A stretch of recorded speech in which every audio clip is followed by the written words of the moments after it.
Okay, our next interview is with Robert Rubin, who's a bookseller in Brookline and someone who I've known for about 136 years, if not more. Don't steal my thunder. Bob, would you just talk a little bit about your background, where you came from, your education, family life, and that kind of, sort of like a thumbnail biography? Yeah, I'll try to get the sequence straight. Let me see. I went to Bowdoin College, graduated Bowdoin, went to Boston University for a master's degree in education, and I was going to be a teacher, except that I kind of knew very quickly that I wasn't going to be a teacher. And being not terribly imaginative, I couldn't figure out what to do. So I hung around the Brattle bookshop. Like most well, of us no, did. I looked for some jobs. I honestly You did. did, sure. I went out occasionally. I looked for jobs, but you know, when the going got rough or whatever, I couldn't think of the next step. I would go back to the Brattle bookshop, and there's more to it because when I was a kid in high school, or really in junior high school, that was a great hanging out place for me when it was still on the Sears Crescent on Corn Hill, which is the birthplace of the Boston book trade. And believe it or not, there were still bookstores, not only George Gloss, but there were walk-down bookstores. Brattle Bookshop was 4 stories high in the Sears Crescent building, which is there today thanks to George Gloss. They would have torn it down. The higher you went, the older the books got. Yeah. I mean, literally. But they didn't necessarily get more expensive. So you could buy an odd volume of the North American Review, for example, for 35 cents. And I thought that was incredible. You know, because I'm sitting in this history class hearing about Henry Clay's American system, 1828 and all that, and that's all good. But then I go in a Brattle bookshop for 35 cents. You know, there's this whole debate about the American, whatever it was, Henry Clay. So that kind of got me hooked on the idea that you could buy old books, you know, and be that close to the real thing. And anyways, so I had a background, I had a history, as it were, of hanging around the Brattle bookshop. And when fast forward to some years later, as I say, finishing up graduate school, and not knowing quite what to do, I actually started looking around for bookshops, people who would hire me, possibly. And don't smile now, don't even laugh. How did this go now? I asked George Gloss for a job, and he turned me down. He said, you would be bored stiff here. You wouldn't have anything really challenging to do. So I guess he was doing me a favor. I didn't take it as an insult. So I started reading the papers, looking for classified ads and whatnot, and sure enough, I found this ad.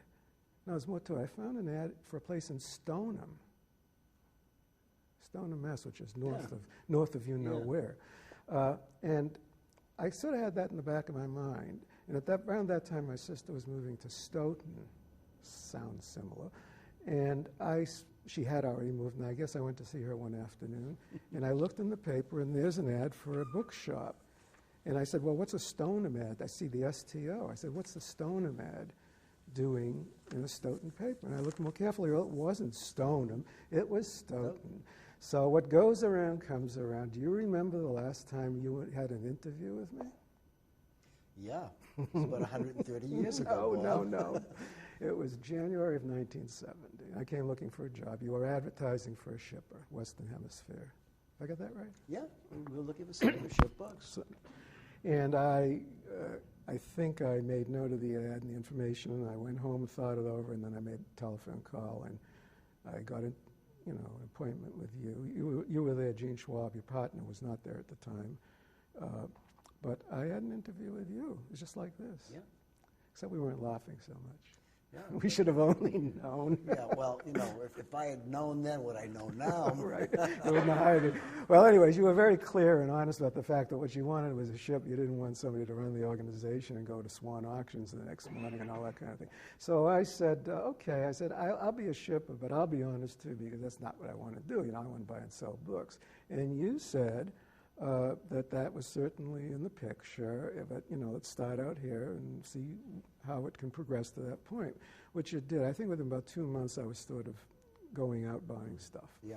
And I was very lucky. I mean, this was really a stroke of luck because I was interested in social sciences. Now, there aren't too many people in the country that were dealing in that sort of thing, economics and whatnot. There never have been, and there aren't now, and there probably never be, but certainly at that time there weren't very many. It was Bill Cassidy, Sam Ambaris. Can't think. Well, Embarrass is the one that sticks out in my mind. Yeah, but Bill Cassidy in Kansas City, he was, an economic specialist. But this is what I'd sort of studied in graduate school, and you got to keep in mind this was the time of the 60s and lots of social ferment and social conscience, and I didn't just want to sit home and read books about music, which was my big hobby. So I wanted to, be involved somehow in big public issues, and that's why I took a lot of social science courses. Anyways, that kind of parlayed into the idea that if I go into the book business, I would deal in social sciences. So you get all these threads coming together. So I think I said to you, you said to me, yeah, you can go out, but get down in the shipping room right now. This is what we need to do. It was very much on the table. That was good. So how does this work now? Let's see. Yeah, a couple of months go by, and in that 2 months, I came to know the fact that Western Hemisphere had a deal with the Japanese. We were buying business histories, as you remember. Yes. And putting them in pre-containers, as it were. Yeah. I mean, we're literally sending out these huge Thousands of books. boxes, wooden boxes full of company histories. And I said, well, I could certainly probably go out and find a few of those. I mean, nobody has to pass judgment on them. We just put them into the bin with all the rest. Yeah. So my first learning experience buying books to resell was, of all things, what do we call it those days? Morgan Memorial Goodwill Industries. Yeah, same as they call them. We got tons of books in those days, not necessarily great things, but lots of stuff came in. And you could go in there and buy things for 25, 35 cents, and if you made a mistake, so what? I mean, you throw it away. That's one of the big changes today. Somebody starting up the book business today can't afford to make too many mistakes. No. You just don't buy things you can throw Not at the level away. they're buying at. No, I mean, anything you're buying today. Anyways, so I started doing that, and I did it on weekends, not on company time. And I got reimbursed for whatever I paid out, $6.50 for a box full of books. And they went to the bin, and then they went over to Japan eventually. Sam Ambaris would come and start buying the stuff. And I gradually, rather quickly learned, the junk from the good stuff. And as I say, you could throw away the junk and you're still way ahead of the game. And I graduated from there to buying books in real bookstores. And of course, the first one was Brattle Bookshop. Why not? And I was full of fear and trembling at the idea of paying, $3.50 instead of $35, because mistakes start to cost money. Anyways, to make a long story short, I tried to anyway. It just progressed to the point where I started going out more and more. And Gene Schwab, who was also the owner of Senior Gene, liked to drive around New England, and I would go out with him. I would go out with you. We'd go down to New York. I got a lot of exposure. Absolutely. Within the first year. I was even sent to do the New York Book Fair. I remember. To mind the booth, so to speak. I remember seeing Peter Howard running around in bare feet and thinking, it's a pretty good profession to be in. Yeah. A lot of flexibility.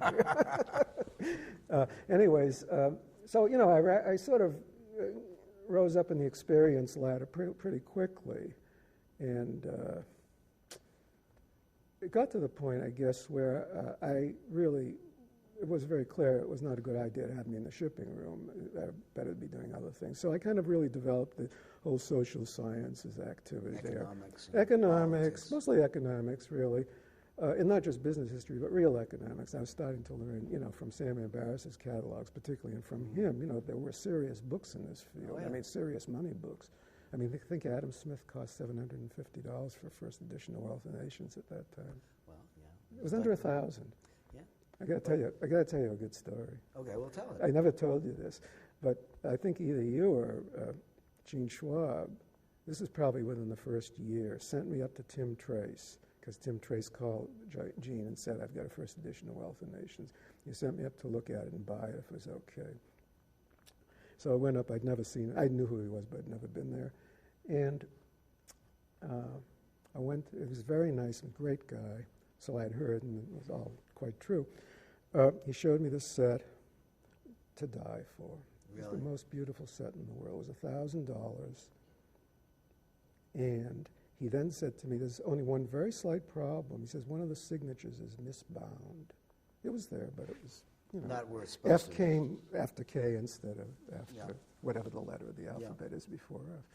And with that, I chickened out. I said, my God, Suppose it's wrong. It's $1,000, you know. It's a lot of money I for you. never had to spend that kind of money. And I didn't know enough at that time to know that that's a fairly meaningless defect or imperfection. It's not even that, you wouldn't even use that word, actually. But anyways, Western Hemisphere never got that. Sorry. Well, you know, even now it's okay to say you're sorry. Okay, well, anyways. Of course, it was probably worth $1,500 then. That's the whole Yeah, point. well, that was the issue. That was the whole And that's point. probably what was saying in your mind. Do I want to buy this copy and try to sell it for $1,500? Well, I didn't even know if it could be sold. I just didn't understand the meaning of a misbound signature. And of course, today I wouldn't, think twice about it. I mean, that set today would probably go for $200,000. No kidding. Yeah. I mean, this was an ideal set. How long did you spend at Western Hemisphere sort of doing your apprentice or learning? How long did it take before you decided that you'd like to be on your own?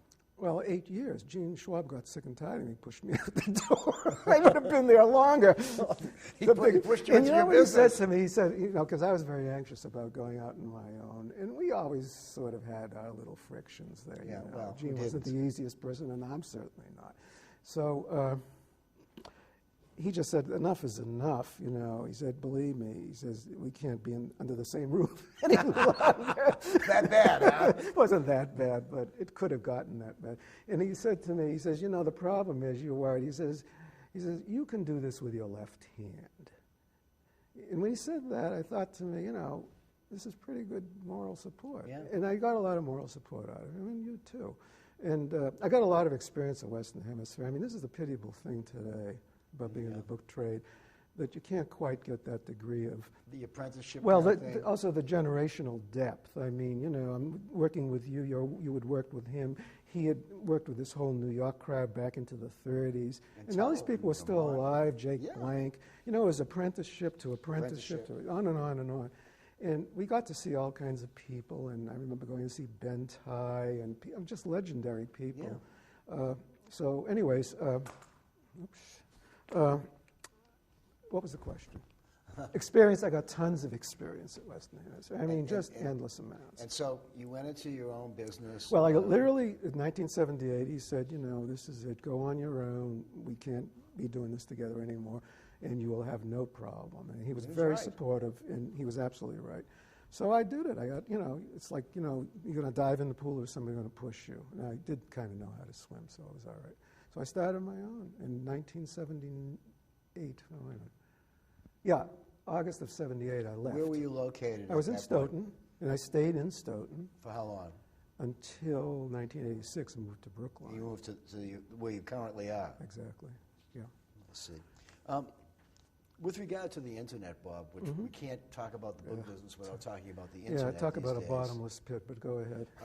Have you been able to make a reasonable transition into computers, or was it difficult for you to the concept? Well, there's several ways in which it could be Little difficult. layers. It was difficult in a purely technical sense, forgetting the impact of the internet. But I was just scared to death of it, it was all thumbs. But I kind of learned it, and I'm pretty good at it today. I mean, I can't fix it, but I certainly know my way Do you know around. how to, Yeah, I mean, what I you just need to got do? Windows Vista. I mean, there's no learning curve. I mean, I just go from one thing to the other. It's all fairly intuitive at this point. I learned that you could always shut the thing off and the world wouldn't come to an end, Well, I that's was true. always afraid that, I had a problem, that it would never get out of it. So that aspect of it was a little bit difficult at first, and now it's not a problem at all. The other aspect about the impact on the business, of course, is a problem for everybody in some way or other. It depends on what you're doing. It depends on who you are. So it put me out of the sort of modern 20th century economics business completely. Because there were so many competitive I mean, I'd have copies. these books for $75 or $100, $150 that I paid maybe a third of that for. I'd look online, and there's 9 copies starting at what I paid and going down. So forget it. Yeah. And I was smart enough to know that, just don't throw good money after bad. Don't start, or good time after bad. Don't start spending time trying to salvage this stuff. So I sort of left that part of the business. And then I realized the hard way through experience that this same thing could happen not only with 20th century books, it could happen with 18th century French books. I would go to book fairs, There'd be French dealers there or European dealers. And I'd see books I'd never seen before. We all did this. Yeah. And they were rare to us, and they were rare to our customers. All of a sudden, with the internet, everything's transparent. You know, every province in France coughs up their copy of this book you thought was rare, and all of a sudden there's 6 copies of that online. So it's not just getting out of modern books. It's also realizing that you got to tread very carefully with older books, too, especially when they're coming from parts of the world that you have no reason to think you should be seeing them. But we always used to get away with it. I mean, I'm making it sound crooked. It wasn't. No. They got away with it because the customers didn't know any more than we did. Right. The librarians didn't know where to get these books. Now they can go online. Yeah. So I feel like I'm even being cut out of that aspect of books. I know right here now, walking around, I'm looking at ephemera, I'm looking at paper, I'm looking at any book that's unique, copy specific. But when I see a shelf of ordinary books, I mean, I don't even try. Yeah. And it can be older ones, too, There's just no point to it, though. Well, yeah. I want to just say, actually, it's not that black and white. There are things you can buy. It's not, especially that I've got this little gadget now, and believe me, it's really good. Tell us what gadget This is a you have. trio. And, I can go online. I've got my favorites in here. I got a whole folder full Hold it up a little bit so we can... I got a whole folder full of, book sites, Adall, and the whole 9 yards. And then I've got another folder full of library sites, OCLC and ESTC, and you name it, Antiquarian Society. So this helps. Oh. Yeah, it helps, really does. And but the only problem is nothing like you were brought up in the trade. Oh, no, it's a whole... It was a seat of the pants kind of thing, and nowadays you've got electronic things to refer to. This is one thing I did want to say when I was thinking about this, is that one of the real changes is there's a danger now. You can really get separated from the hands-on business of going out and looking for books. And I like to look at books. I don't like to... I mean, I buy them from catalogs and I buy them online, but I like to see them. Furthermore, the kind of stuff I'm buying, I really don't know what it is until I have it in my hand. I mean, I'm not buying, standard stuff with obvious authors, obvious titles. I am buying some, but I'm also buying lots of stuff that on the face of it I wouldn't think would mean anything. It's not until I open the thing up. When you first started in your own business, you were more of an economics, politics, social, but you've transitioned yourself so that one can go to your shop and find a very nice item in lots of different fields. Almost. Do you find this a better way for you to do business than you had? Well, yeah, because it's a survival way. I couldn't be in business today if I weren't doing that. There aren't enough economics customers. There aren't enough economics books. It's still law. It's a good market, but it's not what it used to be. And also, they're being affected by the Internet in the sense that they can use digitized text now. They're ruling out the purchase of all kinds of 18th century books. I mean, Princeton won't buy 18th century this. Stanford won't buy 18th century that. Yale, I just learned from very illustrious colleague of mine, he offered them an incunable. They wouldn't buy it because it's online. This is Yale, and they don't have it. There's not a single copy in America. Wow. They would not buy it. They said they That's would astonishing. only... I'm sorry? That's astonishing. It's true. I mean, can I tell you who told me that? Sure. Fred Schreiber. Well, Fred would know. Fred would know, and Fred doesn't tell stories. No. So this is extraordinary. They said they would buy it only if there was something special about the copy, binding, provenance. Yeah. So in other words, libraries are no longer buying text, or it's an over-exaggeration, but libraries are buying books now as objects. Objects. Looking for the information in the object, whether it's annotations or binding or a combination of a lot of things, which may be what libraries should do. I don't know. This isn't all bad. No, but not. It's only bad if you don't make the transition, if you don't go with the flow, and I think I have. So I am more diversified, to answer your question. And I also should clarify that, don't forget, I began working for an Americana firm, even though I was doing the social science. So I was doing Americana the day I left, and I'm doing it now. And I don't know, that's probably where I'm buying most of my stuff these days, so it looks a bit diverse, but maybe it isn't all that diverse. Well, I saw things on hats in your catalog. A trade catalog on hats. Yeah, and something having to do with Scotland. Okay, there is some diversity there. But I'm not doing voyages and travels. I'm not doing literature. I'm not that diverse. Yeah. But definitely, I would say what's happening is, I had these 2 or 3 specialized centers, and I just didn't put them down and walk away and do something else. In other words, the change is more lateral. It's more, moving out to the sides from where I was. It's a gradual thing. But, those centers are still working there. What do you think are the biggest challenges for booksellers today? Gosh, I hadn't thought about that. I I would think it'd probably have something to do with capital and space. I was going to say, actually, my first response would have been just to get, just quickly, we on again? Not yet. Okay. I just wanted to say that, that would have been my first response, is getting into the business. I got in with very little capital, as I could say. So did I. Yeah. Today, you can't afford to make mistakes. I don't know, there's an awful lot of challenges. The internet's certainly a major challenge. Somebody has to really tell these folks, just don't go out and buy books blithely. I mean, there's a lot of competition out there. And the institutional market is shifting ground all the time. If you're thinking about relying on institutional business, I mean, the policies are changing as we speak in terms of not buying in certain areas because of things like digitized text. There's all sorts of movement going on out there. I would say, the best solution would be if a future bookseller could only work in the trade with somebody who's already there. You mean doing an apprenticeship? Of course, you have something like the equivalent with a rare book school. I mean, these things come into existence because there's a need for them, and that's one response. But I don't know. I mean, how many weeks is that? It's not a year-round thing. It's 1 week. Okay, it's better than nothing. It's better than nothing. Yeah. But it's not the same as working with somebody who can, tell you all the problems that are going on and the changes and all the rest of it. So that's a big issue. I think the fact that you and I had an opportunity to make mistakes on somebody else's paycheck helped a good deal too. Yeah, true.